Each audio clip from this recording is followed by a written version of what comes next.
दूसरा इन्वेस्टिगेट करके ये मालूम करना कि कौन लोग हैं कि जो डिज़र्व करते हैं, और यकीनन वो लोग के जो सफ़ेद पोश हैं, जो कि जैसा कि कुरान मजीद ने ख़ुद फरमाया कि ला यसअलून अन्नासा इल्हाफ़ा, लोगों से लिपट लिपट कर नहीं मांगते, बल्कि वो तो ज़ाहिरी तौर पर महसूस होता है कि शायद ज़रूरतमंद भी नहीं है, इसलिए कि उनके अंदर जो ताफ़ुफ़ है, जो एक अपने इज़्ज़त नफ्स है, उसकी वजह से वो लोगों के आगे बेग नहीं करते।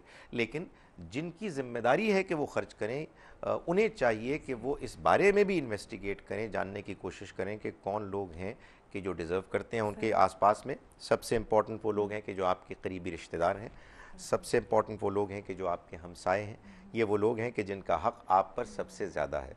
इसके अलावा भी आई एम श्योर कि हमारे माशरे में, हमारे शहरों में, हमारे देहातों में बहुत से लोग हैं कि जो बहुत ज़्यादा डिज़र्विंग हैं, और इसमें उनकी ज़रूरत है कि जो असल चीज़ होनी चाहिए, ना कि किसी का बेग करना और आगे बढ़ बढ़ कर मांगना।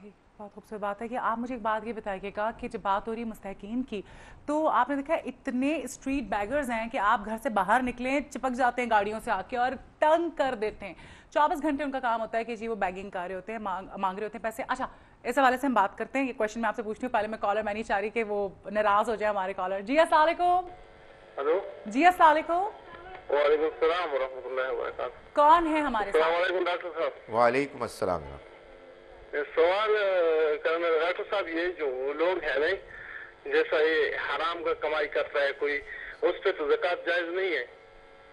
अगर कोई यानी गलत तरीके से कमा रहे हैं, उसके बारे में जरा तफसील से बताइए। जी, बहुत शुक्रिया। बहुत अच्छा आपने सवाल पूछा, बहुत शुक्रिया।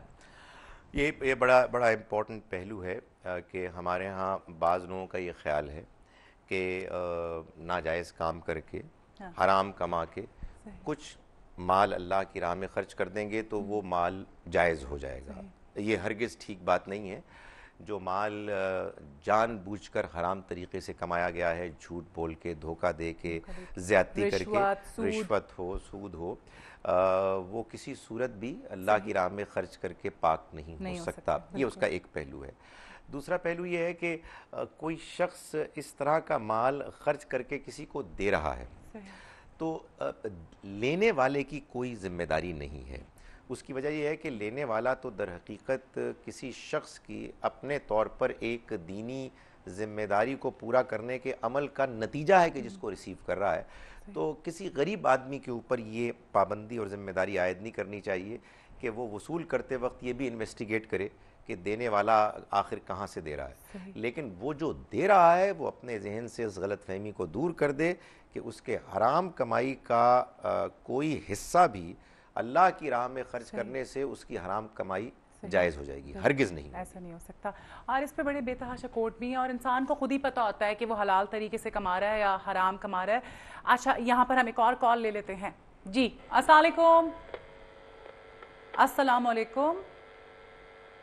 हेलो, हम नहीं सुन पा रहे हैं और मैं देख रही हूँ मेरा सलाम ख़राब होता जा रहा है। मैं इतना सलाम कर रही होती हूँ, वो अस्सलाम वालेकुम की बजाय वो सलाम सही नहीं निकलता। अच्छा, दोबारा कॉल कर लें, हम आपसे बात करते हैं। डॉक्टर साहब, मुझे एक बात बताएं कि मुस्तहकीन की बात हो रही थी, जो इतना बड़ा मसला है, हर बंदा रो रहा होता है, फ़कीर बहुत तंग करते हैं।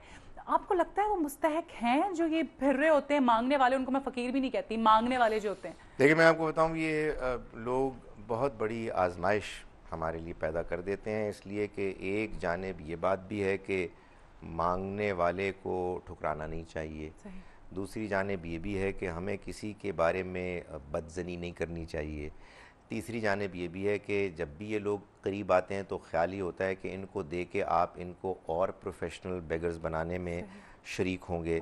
सो ये बड़ी आजमाइश है। तो मैं ये कहता हूँ कि आप अपनी जो गट फीलिंग है ना, उसकी बुनियाद पर फ़ैसला करें कि मुझे देना है या नहीं देना, लेकिन साथ ही साथ इस बात का भी ख्याल रखें कि उनके बारे में आपके दिल में कोई बुरा ख्याल, मनफी ख्याल ना है। बाज़ औक़ात आदमी गुस्से में आ जाता है, उस मौके पर जो गुस्सा है ना, ये भी एक तकब्बुर ही की शक्ल हो जाती है। और एक बड़ी इंपॉर्टेंट बात मैं आपके चैनल के तवज्जुद से कहना चाहता हूँ कि हमारे जो खाते पीते लोग हैं, उनसे ये दरख्वास्त है कि जब कभी ये बेगर्स को देखें तो अपने दिल में अल्लाह से दुआ करके ये इरादा करें कि हम लोगों के खाने पीने का ऐसा अच्छा बंदोबस्त करें कि जिसके बाद हम ये रिक्वेस्ट करें हुकूमत से, एडमिनिस्ट्रेटर से कि वो बेगरी को नाजायज़ करार दे दे और हर मांगने वाले से कहे कि यार तुम्हें खाना खाना है ना, वो तुम्हारे साथ में तुम्हारी स्ट्रीट में एक जगह है जहां तुम्हें इज्जत के साथ रोटी मिलेगी। सो मेरा ये ख्याल है कि अगर हम ऐसे अरेंजमेंट्स कर दें और साथ ही हम ये ऐलान करवा दें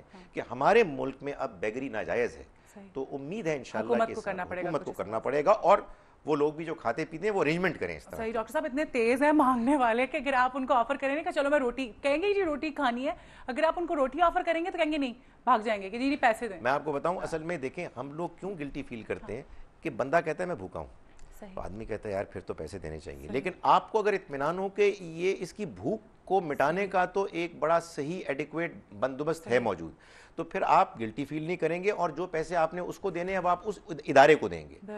तो मेरा ये ख्याल है कि हमें काम करना चाहिए बेगरी को खत्म करने का। बिल्कुल, डेफिनेटली। यहाँ पर एक और कॉल ले लेते हैं। हेलो अस्सलाम वालेकुम।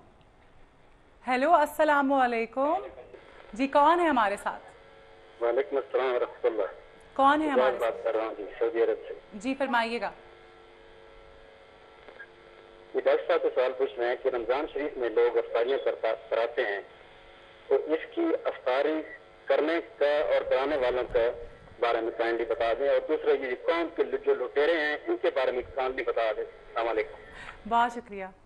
ये भी देखिए कि जो अहादीस में किसी को के रोज़ा खोलने की बड़ी फजीलत आई है, हमने उस अंडरस्टैंडिंग को बहुत ज़्यादा बढ़ा के और अफ्तार पार्टीज़ और लेविश अफ्तार पार्टीज़ जो कि फिर रात गए तक चलती हैं, खाने वाला, उनको भी उसमें इंक्लूड कर लिया है। जो मैं समझता हूँ कि सवाल करने वाले साहब ने भी यही चाहा है कि इसको क्लैरिफाई किया जाए कि असल में तो वो अफ्तारी है कि जो हकीकत में अल्लाह ताला के यहाँ बहुत पसंदीदा और मतलूब है, कि जो किसी ज़रूरतमंद ऐसे शख्स के रोज़े के बाद अफ्तार करने का बंदोबस्त हो कि जो आम हालात में अफोर्ड नहीं कर सकता।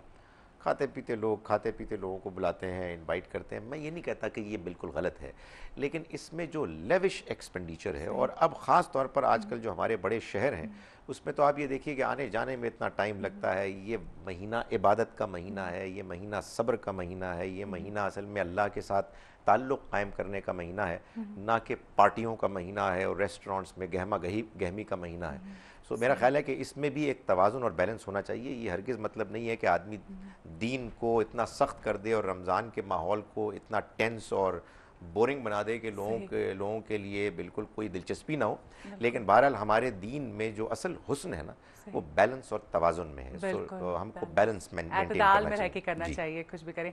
अच्छा, दूसरे अफेक्टीज़ के हवाले से मैं बात करना चाहूँगी, लेकिन उससे पहले एक चीज़ मेरे दिमाग में आ रही थी कि मतलब बैगर्स की बात हो रही थी, तो मैं यहाँ शेयर करना चाहूँगी कि मैं बल्कि डॉक्टर साहब देख रही थी, कल बच्ची को मैंने देखा जो एक मांगती है डिफेंस के इशारे पे, कैवलरी डिफेंस के इशारे पे, वो 10 दफ़ा मैंने उसको देखा है कि वो वैसे बेसाखियाँ लेके फिर रही होती है और मतलब मांग रही होती है, कभी भाग रही होती है और बेवकूफ़ बना रही होती है। तो हमें देख लेना चाहिए कि कौन मुस्तहक नहीं अपने तौर पर भी। हर किसी को नहीं, देखिए बात यह है कि दीन में ये तो हरगिज़ मतलब नहीं है कि आप अपने आप को बेवकूफ़ बनाएं। जब आपकी निगाहों के सामने ये बात वाज़ेह है कि एक शख्स महज अल्लाह माफ़ करे एक्टिंग कर रहा है और आपसे मांगने के लिए वो अपने आप को एक ख़ास तरीके को इख्तियार करके मुतासिर कर रहा है, तो आपको नहीं देना चाहिए। इस तरह के झूठे लोगों को ना दें। बल्कि मैं आपसे गुजारिश करूँ, असल में देखें, किसी की मदद करना सिर्फ माल से नहीं होता। सच्ची बात यह है कि उससे ज़्यादा अहम मदद किसी के अखलाक को बेहतर करना है। उस बच्ची को समझाना चाहिए। मैंने कल उसको रोका, मैंने समझाया, मैंने कहा कभी वो अपना नाम पार्वती बताती है, कभी वो शांति बताती है, और उस दिन वो भागते हुए मैंने उसको देखा, मुझे इतनी तकलीफ हुई। मैंने कहा मैं इससे इतने अच्छे से मिलती थी और मैंने कहा शायद मुस्तहक है। तो प्लीज़ ऐसे लोगों से बेवकूफ़ ना बने। डॉक्टर साहब आपका बहुत शुक्रिया, और बहुत सारी बातें करने वाली इंशाल्लाह फिर आपको बुलाएंगे प्रोग्राम में।